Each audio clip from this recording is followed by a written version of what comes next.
प्रिया राठौर और आपके लिए लेकर आई हूँ आज का नया वाला लेक्चर, फ्रेश वाला लेक्चर। और आज हम पढ़ने वाले हैं, हमारा जो चैप्टर चल रहा है चैप्टर नंबर 12, लेक्चर नंबर 5। और ये चैप्टर भी बहुत छोटा है।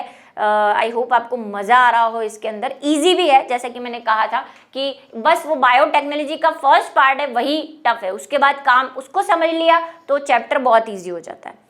ठीक है, तो भाई यहाँ पे आज हम पढ़ने वाले हैं L5 जो कि हमारा लेक्चर है। और ये सब तो आपको पता ही है। आज हम जो पढ़ने वाले हैं वो एक और एप्लीकेशन पढ़ने वाले हैं, यानी कि उपयोग पढ़ने वाले हैं बायोटेक्नोलॉजी के, और वो है आणविक निदान यानी कि मॉलिक्यूलर डायग्नोसिस।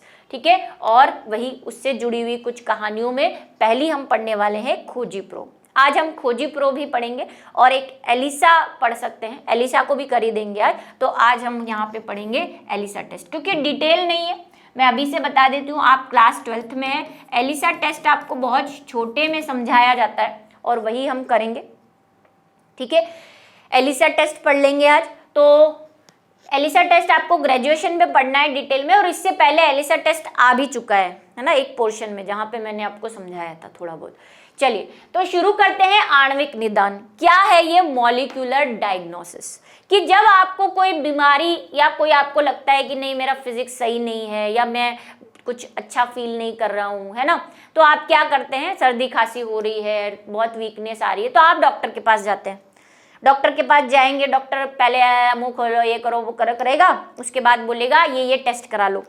आप टेस्ट कराएंगे, क्या क्या टेस्ट कराएंगे? बोलेंगे ब्लड टेस्ट करा लो, यूरिन टेस्ट करा लो, है ना, और कुछ उसको सीरियस लगेगा तो कहेगा MRI करा लो, एक्सरे करा लो, मतलब दुनिया भर के टेस्ट कराएगा। फिर आपको कहेगा रिपोर्ट का इंतजार करो, जब रिपोर्ट आ जाए तो मेरे पास आ जाना। अब आप रिपोर्ट का इंतजार करेंगे, है ना, और फिर रिपोर्ट लेके जाएंगे, तब वो देखेगा, फिर आपको बताएगा कि आप में क्या दिक्कत है। फर्ज करो कि ये हर जो रिपोर्ट होती है, आपको भी पता है कि कोई भी रिपोर्ट ऐसा नहीं है कि अभी आपने टेस्ट कराया और अभी आ गई। कोई रिपोर्ट 1 दिन में आती है, कोई 3 दिन में आती है, कोई ज़्यादा दिन भी लगा देती है, कोई हैवी सा टेस्ट हो तो अभी क्या है कि हम अगर मान लो कोई ऐसा पेशेंट हो, बहुत सीरियस हो, जैसे उसको पता ही नहीं हो कि उसको कोई भयंकर वाली बीमारी अंदर चल रही है, टेस्ट तो उसने करा लिए, जब तक टेस्ट की रिपोर्ट आई उसकी तो फाइल ही सलट गई।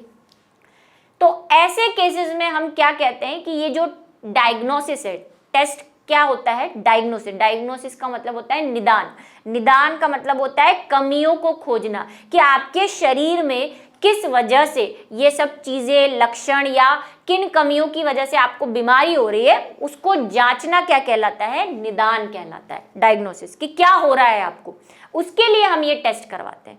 तो अगर हम ये यूरिन टेस्ट, ब्लड टेस्ट और इनकी बात करें तो इनमें समय लग जाता है, और ये समय, इतना समय हो सकता है आपके शरीर में, जब तक वो बैक्टीरिया या वो वायरस है, या तो आपको सल्टा देगा थोड़ा सा अगर आप लेट हो गए तो, या हो सकता है वो बढ़ जाए अपने लेवल से। कुछ ऐसी डिजीज होती है जो एक दिन भी अगर आपके बॉडी उसको ले ले तो आपको बढ़ती जाती है, वो हर सेकंड बढ़ती है। आपको पता है ये वायरस और बैक्टीरिया कितनी जल्दी ग्रो करते हैं। तो हमने ये कहा कि हम जो ये नॉर्मल टेस्ट करवाते हैं या डायग्नोस करवाते हैं, निदान करवाते हैं, वो उतने इफेक्टिव नहीं है कई बीमारियों के लिए, डेंजरस बीमारियों के लिए। तो फिर हमने कहा कि हम जो है बायोटेक्नोलॉजी की हेल्प से ये टेस्ट करेंगे कुछ। हालांकि ये इतनी पॉपुलर अभी नहीं है, कुछ बेसिक बीमारियों के लिए, जैसे एड्स है ना, अभी कोरोना के लिए हमने रिसेंटली, आपने RPPCL पढ़ा होगा, है ना, टेस्ट करवाते हैं जो कोरोना के लिए, तो वो उनकी ऐसी बीमारियों के लिए हमने ज़्यादा इस मॉलिक्यूलर डायग्नोसिस को यूज़ किया।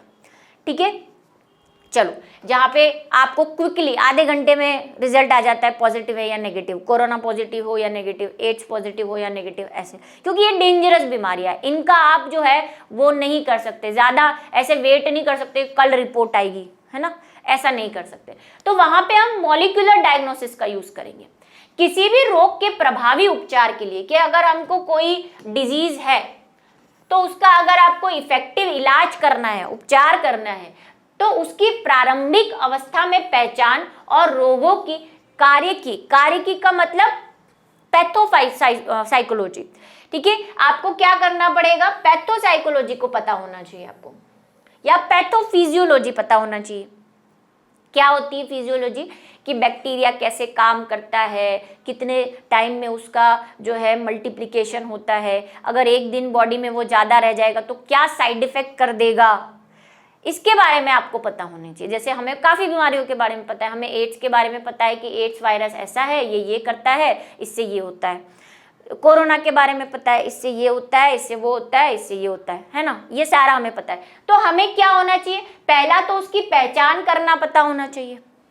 दूसरा, हमें उसकी रोगकारिकी के बारे में, जो कि मैंने कहा कि वो कैसे काम जनन कैसे करता है, उसको क्या चीज़ नुकसान करती है जो कि उसे दी जाए, कौन सी दवाई दी जाए, तो उसकी फिजियोलॉजी के बारे में पता होना चाहिए।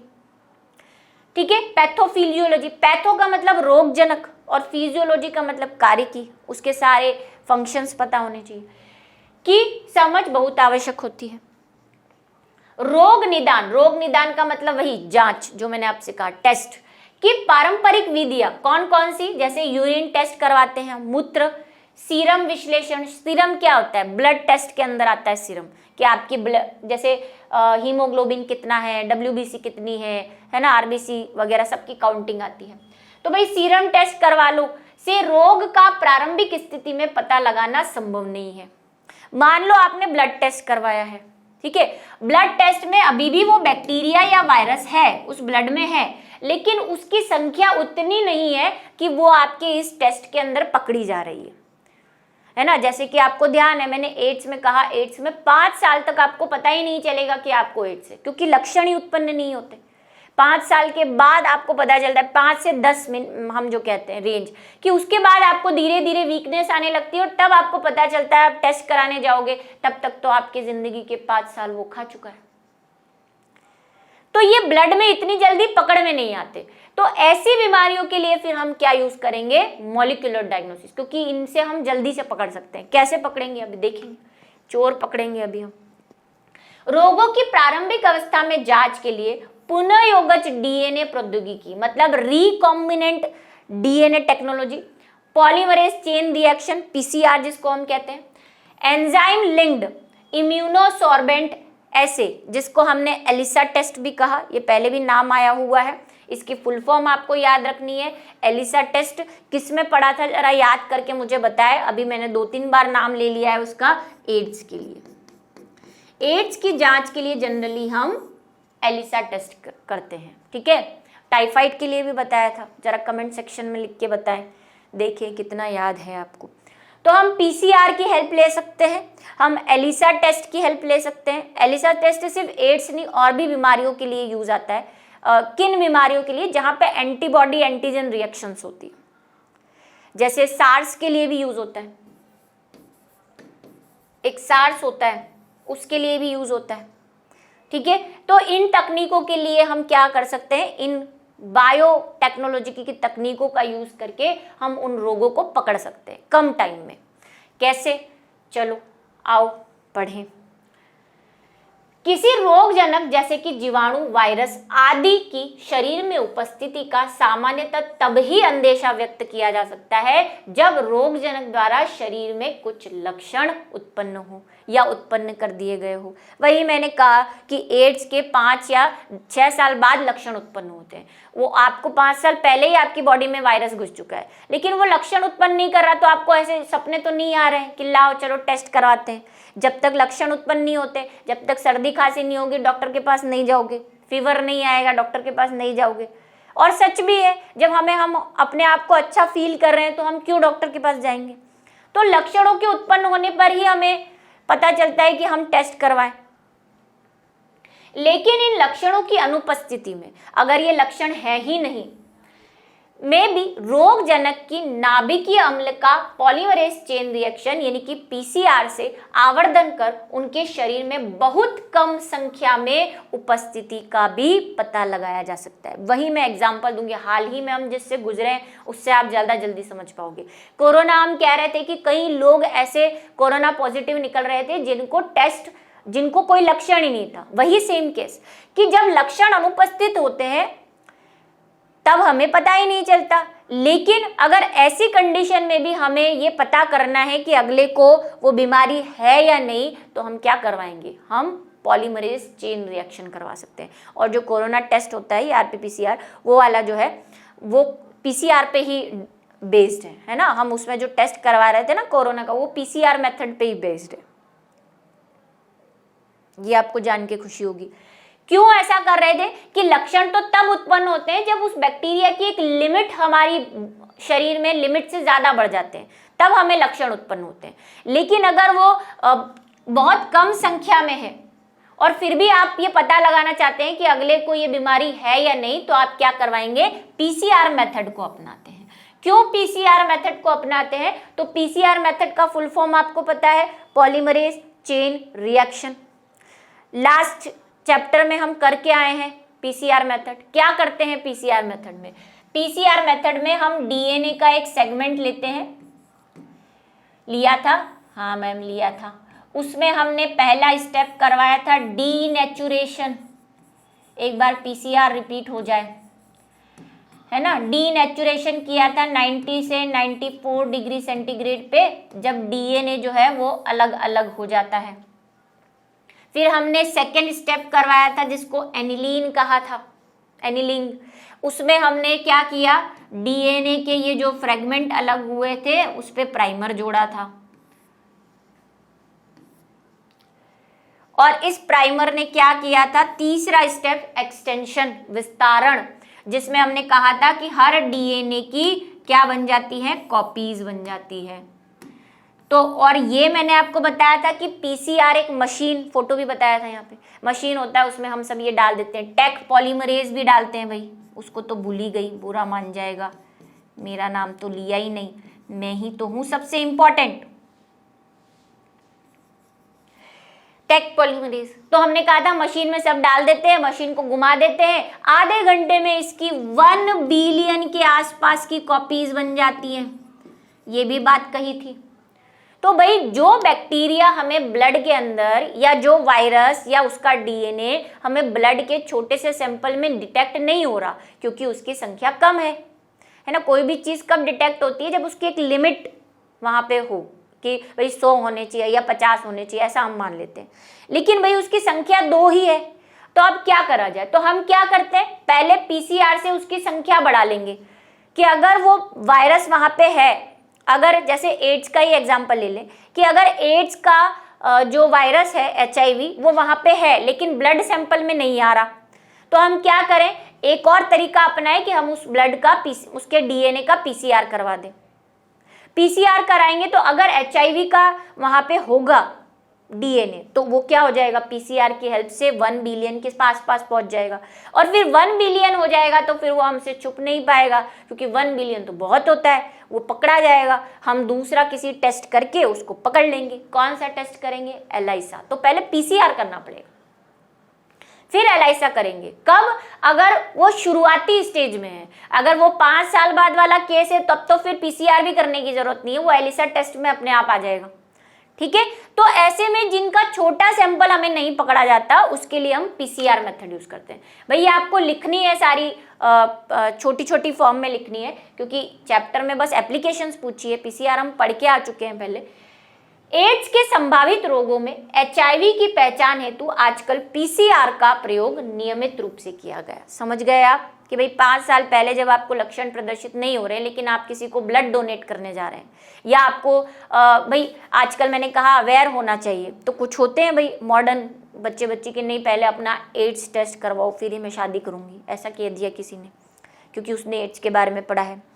तो भाई चलो करवाते हैं, लेकिन वो कहेगा आपको तो कोई लक्षण ही नहीं है, इसका मतलब अगर आपको एड्स है भी तो वो हमें ब्लड सैंपल में नहीं मिलेगा, तो क्या करें, तो PCR करवाओ। अगर HIV के DNA यहाँ पे होंगे तो वो अपने आप बढ़ जाएंगे और फिर हम उसको ELISA टेस्ट करके डिटेक्ट कर लेंगे। सिंपल सी कहानी। यही कोरोना में भी हमने किया, लक्षण उत्पन्न नहीं हो रहे थे क्योंकि बहुत कम संख्या में अगर वो वायरस है तो हम उसको PCR कर देते हैं, PCR करके टेस्ट कर लेते हैं। आ गई बात समझ में, आ जाओ। दूसरा है ये सेकंड, PCR फर्स्ट हो गया, दूसरा है खोजी। आज हम सिर्फ खोजी पढ़ेंगे और ELISA पढ़ेंगे। प्रोब्स क्या है, तो याद करो वो DNA फिंगरप्रिंटिंग। क्या किया था डीएनए फिंगरप्रिंटिंग में हमने? डीएनए फिंगरप्रिंटिंग में हमने क्या किया था? डीएनए को पीसीआर करके पहले तो बॉन्ड डबल कर लिया था, फिर जेल इलेक्ट्रोफोरेसिस करके हमने उसको जमा दिए थे डीएनए को, फिर हमने उसके अंदर प्रोब डाला था। ये क्या था प्रोब? ये प्रोब क्या था भाई? ये प्रोब क्या था? डीएनए के रेडियो एक्टिव टुकड़े थे, रेडियो एक्टिव खंड थे या टुकड़े थे, फ्रेगमेंट्स थे। क्या होते हैं रेडियो एक्टिव? रेडियो एक्टिव वो पदार्थ होते हैं जो कहीं भी हो अपनी उपस्थिति दर्ज करवा देते हैं, क्योंकि इनसे रेडियो एक्टिव रेज निकलती है, किरणें निकलती है। तो जब हम इनकी ऑटो रेडियोग्राफी करते हैं, मतलब इनको स्कैन करते हैं, तो ये इन किरणों की वजह से अपने आप चमकने लग जाते हैं, हम यहाँ हैं, हम यहाँ हैं, ऐसे। ठीक है, रेडियम देखा है किसी ने, जो नंबर प्लेट पे लगा होता है गाड़ी, तभी गाड़ी के पीछे से कोई लाइट आती है तो वो रेडियम प्लेट अपने आप चमकने लग जाती है। रेडियम भी क्या है? एक रेडियो एक्टिव सब्सटेंस है, जिसकी वजह से आपकी वो पीछे लगाए जाते हैं कार के, है ना, स्कूटी के, ताकि पीछे से कोई लाइट आए तो वो चमक जाए और उसको दिखे कि आगे कोई स्कूटी है। तो ये रेडियम प्लेट भी उसी का एग्जाम्पल है। ऐसे ही हम क्या करते हैं, डीएनए के खंड ले लेते हैं, उसमें रेडियो एक्टिव सब्सटेंस डाल देते हैं। लेकिन कौन सा डीएनए का खंड लेना है और रेडियो एक्टिव सब्सटेंस डालना है, ये किस पर डिपेंड करना है? जिसकी हमें जांच करनी है, मतलब रोगजनक का डीएनए, कि जिस रोगजनक के बारे में आपको पता करना है, जिसका टेस्ट करना है, उसका डीएनए का प्रोब लेना पड़ेगा आपको। समझाती हूं कैसे, पहले पढ़ लो एक बार। खोजे न्यूक्लियोटाइड के छोटे 15 से 30 क्षारक युग्म, यानी कि नाइट्रोजन बेस, जिसमें कितने बेस हो? 15 से 30 नाइट्रोजनिक बेस हो, जैसे AG, TC, है ना, ऐसे 15 हो। ये नाइट्रोजनिक बेस है ना, ATG, ऐसे 15 से 30 के आसपास, जो प्रदर्श में अपने संपूरक, संपूरक का मतलब कॉम्प्लीमेंट्री, कॉम्प्लीमेंट्री मतलब जोड़ीदार, है ना, बढ़िया सी भाषा में अगर बोलूं तो जोड़ीदार। वैसे तो संपूरक मैथ्स में भी आता है, कॉम्प्लीमेंट्री एंगल, ठीक है, 90 का। तो भाई संपूरक का मतलब उसका कॉम्प्लीमेंट्री, जोड़ीदार, ठीक है, वो ढूंढ लेते हैं, पहचान कर सकते हैं। कैसे, मैं अभी समझाती हूँ। लिखना तो इतना सारा नहीं है हमें, क्योंकि आपकी बुक में इतना ही दे रखा है, पर समझ जाओगे तो लिखना आसान हो जाएगा। इन एक रज्जु की डीएनए कैसे होते हैं? ये सिंगल स्टैंडर्ड है, ये बात भी ध्यान रखनी है। ये ऐसे सवाल बहुत मार देते हैं नीट में, हम बहुत ऊपर ऊपर से पढ़ के निकल लेते हैं, पर सवाल कि भाई प्रोब डीएनए होता है एक रज्जु की, द्विरज्जु की, दोनों या कोई नहीं, तो एक रज्जु की सिंगल स्टैंडर्ड होता है, ठीक है। या आरएनए। क्यों आरएनए? क्योंकि जरूरी थोड़ी जो वायरस या बैक्टीरिया हम पकड़ना चाह रहे हैं उसमें आनुवंशिक पदार्थ डीएनए ही हो, आरएनए भी हो सकता है, ठीक। क्या होते हैं ये? रेडियो एक्टिव अणु होते हैं। ये बात मैंने समझा दी, क्या होते हैं रेडियो एक्टिव से चिन्हित कर दे कर नैदानिक जांचों, नैदानिक का मतलब वही डायग्नोसिस, ठीक है, जांच करने में प्रयोग किया जाता है तथा खोजी कहा जाता है। इनको क्यों कहा जाता है? खोजी। ये खोज लेते हैं, अपने कॉम्प्लीमेंट्री को खोज लेते हैं, अपने जोड़ीदार को खोज के निकाल लेते हैं। ये रहा मेरा एड्स का वायरस, यहाँ छुपा हुआ था, ऐसे करके ये ढूंढ लाते हैं, है ना। उसको वो कहते हैं ना, मरवा दिया, दोस्ती दोस्त को मरवाता है, ऐसे यहाँ पे जो है ये जोड़ीदार को मरवा देते हैं, पकड़ा देते हैं उसको, है ना, पुलिस से। देखो क्या होता है, मान लो ये कोई डीएनए खंड है ना, और ये किसी वायरस का है, डीएनए है, चलो वायरस में मैं मान लेती हूँ, या बैक्टीरिया है, चलो कोई बैक्टीरिया है। अब इस बैक्टीरिया का पहले क्या पता होना चाहिए? ये बात हम पहले ही कर चुके हैं कि जिसका भी हम निदान करना चाहते हैं हमें उसकी कार्यकी के बारे में और उसके बारे में नॉलेज होना चाहिए, कि हम जो ये बैक्टीरिया ढूंढना चाह रहे हैं कि इस बैक्टीरिया की वजह से मान लो इसको कोई बीमारी है, जैसे टाइफाइड है, अज्यूम कर लो टाइफाइड है। भाई टाइफाइड है तो इस टाइफाइड के बैक्टीरिया के बारे में आपको पूरी इंफॉर्मेशन होनी चाहिए कि उसका डीएनए सीक्वेंस क्या है, कैसा है, सब पता होना चाहिए। तो मान लो ये वो बैक्टीरिया है जिसका डीएनए सीक्वेंस ये है, ATG, ये डीएनए सीक्वेंस है, ठीक। ये हमारा रोगजनक है, इसके बारे में हमें फुल जानकारी है, फुल CI डिग्री करी हुई है हमने इसकी। अब क्या हमें एक इंसान हमारे पास आया है, वो कह रहा है मुझे शक है कि मुझे टाइफाइड है, लेकिन टेस्ट में नहीं आ रहा। डॉक्टर कई बार कहता है, आपने सुना होगा, डॉक्टर कहता है हमने पहले भी टेस्ट करवाया लेकिन टेस्ट में आया नहीं। क्यों नहीं आया? क्योंकि उसकी संख्या कम थी। तो ऐसी ही चीज़ों के लिए तो हम प्रॉब यूज़ कर रहे हैं कि कम संख्या में भी पकड़ ले उसको। ठीक है, तो अब ये आया, इसको लगा मेरे को टाइफाइड है लेकिन मेरे को शक हो रहा है ऐसा। चलो शक को दूर करते हैं। तो हमने क्या किया, ये जो बैक्टीरिया को हमें पता था कि टाइफाइड के बैक्टीरिया का ये सीक्वेंस है, तो हम इसका कॉम्प्लीमेंट्री बनाएंगे। कॉम्प्लीमेंट्री मतलब इसका पूरक। ये लो पूरक बना देते हैं। पूरक क्या होगा इसका, यहाँ पे A है तो यहाँ पे T हो जाएगा, यहाँ पे T है तो यहाँ पे A हो जाएगा, और यहाँ पे G है तो यहाँ पे C हो जाएगा। ये हमने इसका क्या बना लिया, प्रॉब बना लिया। अब मैं इसको प्रॉब नाम दे रही हूँ। क्यों प्रॉब नाम दे रही हूँ? क्योंकि मैंने इसका कॉम्प्लीमेंट्री बना के इसको रेडियो एक्टिव कर रखा है।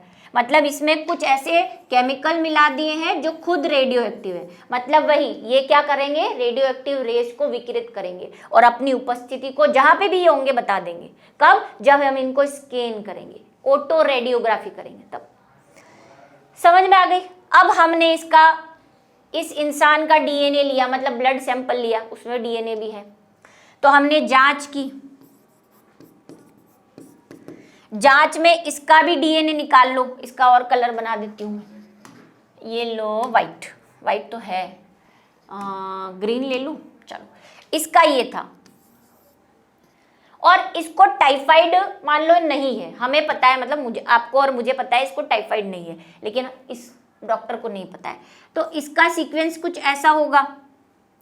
भाई मैं तो 3 एग्जाम्पल ले रही हूँ। अब आप ये मत बोलना कि मैम हर DNA में ATG तो होता है, ऐसा मत कहना। हम सिर्फ एग्जाम्पल ले रहे हैं, है ना। तो भाई इसका मान लो CTA था, या TTA ले लेते हैं। चलो TTA है इसका सीक्वेंस, है ना। हमने इसका ब्लड सैंपल लिया, यहाँ डाला, या इसको पॉजिटिव बना दे क्या? पॉजिटिव बनाओगे तो ज़्यादा समझ में आएगा। चलो इसको पॉजिटिव बनाते हैं। तेरी तो नेगेटिव से काम नहीं चलेगा, पॉजिटिव। तो इसको हम बना लेते हैं ATG। ये इसका सीक्वेंस है, ये हमने डाल दिया ATG। ये किसका है? ये हमारे मुन्नू का है। इसको नाम दे देते हैं मुन्नू। ये मुन्नू का DNA है, मुन्नू। अब मुन्नू के DNA में हमने प्रॉब डाल दिया। प्रॉब डाला तो प्रॉब क्या करेगा? अपना कॉम्प्लीमेंट्री ढूंढेगा, जोड़ीदार, है ना, पकड़वाएगा इसको चोर की दाई में 3 का। ये आ गया भाई प्रॉब। इसने देखा यार मेरा तो जोड़ीदार यहाँ पे है, ये टाइफाइड का था, टाइफाइड का जोड़ीदार मिल गया क्योंकि मुन्नू को टाइफाइड है। तो भाई ये लो कॉम्प्लीमेंट्री कर लो इधर, ये और अच्छा मैंने यहाँ पे कॉम्प्लीमेंट्री नहीं बनाया ना, यहाँ पे C करना चाहिए था मुझे। G का पेयरिंग क्या होती है? C होती है। कॉम्प्लीमेंट्री बनाया ना हमने तो C होना चाहिए। तो ये लो, ये आ गया हमारा प्रॉब इससे मिलने के लिए। अरे बिछड़े कब के बिछड़े हुए हम आज यहाँ आके मिले, मरवाने के लिए आ गया है इसको, है ना। ठीक है, ये लो रेडियो एक्टिव। बस इसकी क्या करेंगे हम? ऑटो रेडियोग्राफी करेंगे, जो रेडियो एक्टिव किरणों को पहचान लेती है। बस कबाड़ा हो गया इसका। जहां ये है उसके साथ अगर कोई DNA उपस्थित है तो वो कौन होगा? वो टाइफाइड का होगा, क्योंकि हमें पता है ये टाइफाइड का प्रॉब था। पकड़ में आ गया कि इसको टाइफाइड है, तभी इसने पेयरिंग की है। अगर टाइफाइड का नहीं होता तो पेयरिंग होती नहीं, अकेला पड़ा रहता, गाना नहीं गा पाता मेरी तरह। तो ऐसे हम क्या कर सकते हैं? पकड़ सकते हैं। और हमें पता चला कि मन्नू को तो टाइफाइड है, मन्नू इज पॉजिटिव टाइफाइड। ठीक है, चलिए समझ में आ गया प्रॉब क्या होता है। आ जाओ अब देखो यहाँ क्या लिखा हुआ है, मैं पढ़ के बता देती हूँ। संकरण को बाद में ऑटो रेडियोग्राफी की जाती है। ये मैंने यहाँ लिख दिया है ऑटो रेडियोग्राफी, तो आप थोड़ा सा है ना इसको अब भी बना लो, देख के क्या लिखा हुआ है, पॉज कर देना वीडियो को, ठीक है, क्योंकि इसके साथ आपको पता ही है क्या आ चुका है, ये आ चुका है, मैं इसको हटा दूंगी, है ना। बस आप ये लिख देना हमने ऑटो रेडियोग्राफी की है, मेरे साथ ये क्यों होता है हमेशा, ठीक है। एलिसा, एलिसा यह एक जांच प्रक्रिया है। दूसरा, तीसरी चीज क्या कर रहे हैं हम, एलिसा, 3 चीजों के बारे में बोला। एलिसा एक जांच प्रक्रिया है जो एंटीजन एंटीबॉडी पारस्परिक क्रिया सिद्धांत पर आधारित है। क्या है इसका सिद्धांत, आपसे पूछ सकते हैं ये कि एलिसा किस सिद्धांत पर आधारित है, तो किस पे, एंटीजन एंटीबॉडी रिएक्शंस पे। अब एंटीजन एंटीबॉडी क्या होता है, तो वो इम्यूनोलॉजी वाला चैप्टर पढ़ा है हमने, सब पढ़ी हुई कहानियों में से बातें आ रही हैं। किसी भी रोगजनक के संक्रमण की उस रोगजनक के एंटीजन जैसे प्रोटीन, ग्लाइकोप्रोटीन आदि की उपस्थिति पहचान कर अथवा शरीर इस एंटीजन रोगजनक के खिलाफ बनाए गए एंटीबॉडी को पहचान कर जांच की जाती है। अब वैसे एलाइसा टेस्ट बहुत लंबा है, लेकिन आपके सिलेबस में नहीं है, इसलिए मैं आपको जैसे प्रॉप समझाया वैसे एलाइसा टेस्ट भी समझा देती हूँ। पहले देख लेती हूँ नीचे कुछ है तो नहीं तो फिर बेड़ा गर्क हो जाएगा मेरा। देखो क्या होता है एलिसा टेस्ट में, हमें ये पता है इम्यूनोलॉजी वाले चैप्टर से कि हर वायरस या बैक्टीरिया के ऊपर ऐसे प्रोटीन होते हैं, है ना, होते हैं। इनको हम क्या कहते हैं, इनको हमने कहा था कि बैक्टीरिया या वायरस का प्रोटीन जो होता है वो एंटीजन कहलाता है। ये बात हमने वहाँ पढ़ी थी, है ना। किसी भी कोशिका के ऊपर जो प्रोटीन होता है वो उसका एंटीजन होता है। अब चाहे वो बैक्टीरिया हो, चाहे वो वायरस हो, चाहे वो कुछ भी हो, ठीक है। मुस्कुरा रहता है ये क्योंकि ये रोग फैलाता है, स्माइली। जब ये हमारी बॉडी में इंटर करता है, जब ये हमारी बॉडी में इंटर करता है तो हमें क्या, हमारी सेल्स क्या करती है, इसके एंटीबॉडी बनाती है। ये बात भी आपको बताई थी, ऐसे एंटीबॉडी बनाती है। अच्छा, एलिसा टेस्ट किसके लिए किया जाता है, बेसिकली ये हम पहले भी पढ़ चुके हैं, अभी भी इस क्लास में बता चुकी हूँ, एड्स के लिए मैक्सिममली, और भी मैंने कहा सार्स के लिए भी यूज होता है, लेकिन एड्स के लिए आपकी बुक में लिखा हुआ है, और जनरली एड्स के लिए हम टेस्ट में पढ़ते भी हैं, तो हमें यही एग्जाम्पल लेना है। अब आपको एड्स है, एड्स में आपको पता है क्या करती है, टी हेल्पर सेल पे अटैक कर देता है HIV, और एंटीबॉडी बनना बंद हो जाते हैं, लेकिन एकदम नहीं होते भाई। 5 साल तक तो धीरे धीरे धीरे धीरे कम हो रहे हैं वो, है ना। 5 साल के बाद बिल्कुल कम हो जाएंगे जब आपको लक्षण दिखने लगेंगे। तो शुरुआत में तो एंटीबॉडी बनते हैं जब तक टी सेल्स HIV के पूरी जकड़ में नहीं आ जाती। वो हेल्पर टी सेल्स जो मैंने कहा था, पंचायती जिसको बहुत रहती है, वही पकड़ में आती है सबसे पहले इसके, तो एंटीबॉडी बना रखे। तो अब ये किस सिद्धांत पर आधारित है, ये कहता है कि अगर आपकी बॉडी में कोई एंटीजन है, ये बैक्टीरिया या वायरस है, तो ऑब्वियसली आपकी बॉडी में एंटीजन होगा, उसी को हम एंटीजन कह रहे हैं ना। बाहरी पार्टिकल जो हमारी बॉडी के अंदर आता है उसको हम एंटीजन कहते हैं। इनके बाहर जो लगा हुआ रहता है वो एंटीजन है। क्यों एंटीजन, क्योंकि वो हमारी बॉडी का नहीं है, हमारी बॉडी के जो नहीं है वो हमारा एंटीजन होता है, ठीक है। और हम उसके अगेंस्ट जो चीज बनाते हैं उसको हम कहते हैं एंटीबॉडी। तो ये है एंटीबॉडी जो हमारी WBC और ये सब बनाएंगी, है ना, B सेल्स बनाएंगी, B प्लाज्मा सेल्स। तो अगर आपकी बॉडी में एंटीजन है तो एंटीजन और एंटीबॉडी की दुश्मनी होती है, ये आपस में चिपक जाती है ना। एंटीबॉडी एंटीजन को जाके खा जाता है। तो जब भी एंटीजन होगा तो इसके पास आके क्या लगेगा, ये हमारा एंटीबॉडी लगेगा ऐसे। क्यों, क्योंकि इन दोनों की भिड़ंत होनी है, एंटीबॉडी लगना है। इस रिएक्शन को हम क्या कहते हैं, एंटीजन एंटीबॉडी रिएक्शन। ये भी हमने उस चैप्टर में पढ़ा है, रिएक्शन। बस यही इसका सिद्धांत है। क्या सिद्धांत है इसका, कि अगर आपने, जिसका आपको टेस्ट करना है, वही हमें पता होना चाहिए हम किसका टेस्ट करना चाह रहे हैं। हम एड्स का टेस्ट करना चाह रहे हैं, तो आपको वही एड्स के बारे में फुल इंफॉर्मेशन चाहिए, CID गिरी करनी पड़ेगी। CID गिरी करते ही आपको पता चल जाएगा कि इसका ऐसा एंटीजन होता है और उसके ऐसे एंटीबॉडी बना सकते हैं हम। तो हम एंटीबॉडी बना लेंगे पहले, मतलब लैब के अंदर एड्स के एंटीबॉडी बना के तैयार कर लेंगे। इसी को पकड़ना है। अगर ये रिएक्शन जहां पे होगी, एलिसा टेस्ट पॉजिटिव आ जाएगा। ये रिएक्शन होनी चाहिए। और ये रिएक्शन कब होगी? जब दोनों होंगे। भाई युद्ध हो रहा है तो इधर से भी तीर आएगा, इधर से भी तीर आएगा, तभी तो पकड़ में आएंगे। अगर एक भी गायब हुआ तो एलिसा टेस्ट नेगेटिव आ जाएगा, चाहे तो ये चाहे तो ये, है ना। तो ये रिएक्शन होनी चाहिए। अब एलिसा टेस्ट में क्या होता है, ऐसी पट्टी होती है जिसमें ऐसे वेल्स बने होते हैं। वेल्स का मतलब कुआं होता है वैसे तो भाई, लेकिन यहाँ पे गड्ढे हैं। मैं बहुत शॉर्ट में समझा रही हूँ। एलिसा टेस्ट काफ़ी ऐसे 5-6 स्टेप्स है उसके, हम बिल्कुल हमारे लेवल पे जाके पढ़ रहे हैं। ये मैं अभी से बोल देती हूँ, वरना आधे बच्चे कहेंगे मैम ने तो एलिसा टेस्ट आधा ही पढ़ाया। अरे है ही नहीं सिलेबस में, इतना ही है आपके सिलेबस में। ये तो मैं आपको बस याद रह जाए इसलिए पढ़ा रही हूँ। क्या करते हैं हम यहाँ पे एंटीबॉडी तैयार करके रखते हैं, ये लो, क्योंकि हमें पता है एड्स के ये एंटीबॉडी ऐसे होते हैं। हम क्या करेंगे, इसमें हमारा जो सीरम है, सीरम का मतलब जो भी जिस पे भी हमें डाउट है, जिसका हमें चेकअप कराना है, उसका सीरम ले लेंगे, ब्लड सैंपल ले लेंगे। अब इस ब्लड सैंपल में मान लो एड्स के एंटीजन हैं, हम तो पॉजिटिव मान के चल रहे हैं, इसमें एंटीजन है। हम इस सीरम को इस वेल में डालेंगे, इसको किट कहते हैं। ये एलिसा किट है, एलिसा किट। वैसे मैंने स्मॉल में लिख दिया भाई, इसको कैपिटल में ही लिखना, मैम के नक्शे कदम पे मत जाना, ठीक है। एलिसा किट होती है, इसमें पहले से एंटीबॉडी जमा होते हैं, हम चौपड़ के रखते हैं लेप के।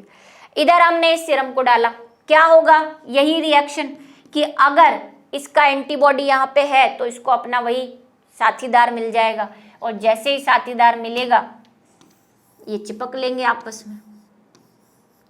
मौत आ गई है इनकी। अब ये लो, ये आया, इधर से हमारा एंटीजन आया, ये लो।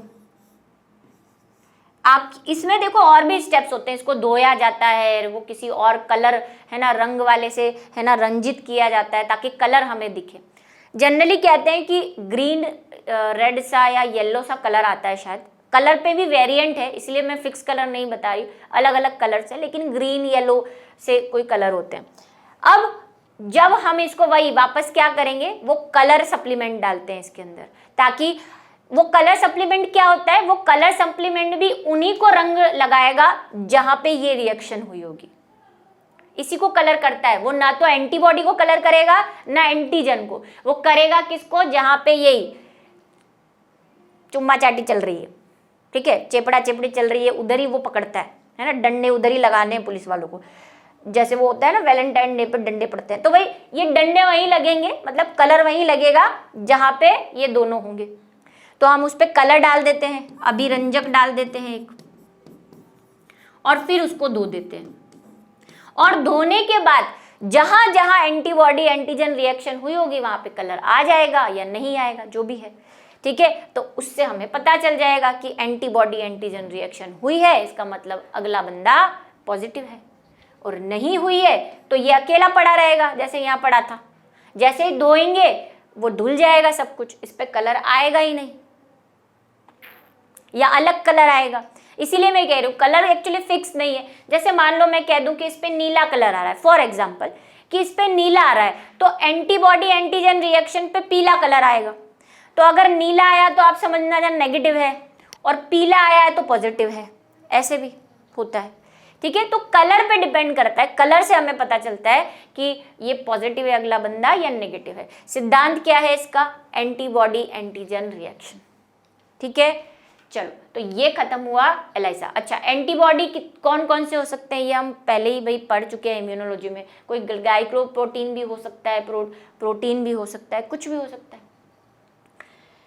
चल हट, हंसे जा रहा है, मार दिया हमने तेरे को इधर। चलो ठीक है, तो आज की कहानी का अंत यही है, और नेक्स्ट जो है हम नेक्स्ट पढ़ने वाले हैं वो शायद अब 1-2 टॉपिक बचे हैं इस चैप्टर के, छोटे छोटे चैप्टर्स आने लग गए हैं। उसके बाद आने वाली है इकोलॉजी, जिसका मुझे भी इंतज़ार है और आपको भी होगा। तो चलिए आज का लेक्चर ख़त्म करते हैं, मिलेंगे नेक्स्ट लेक्चर में नई स्टोरी और नई कहानी के साथ।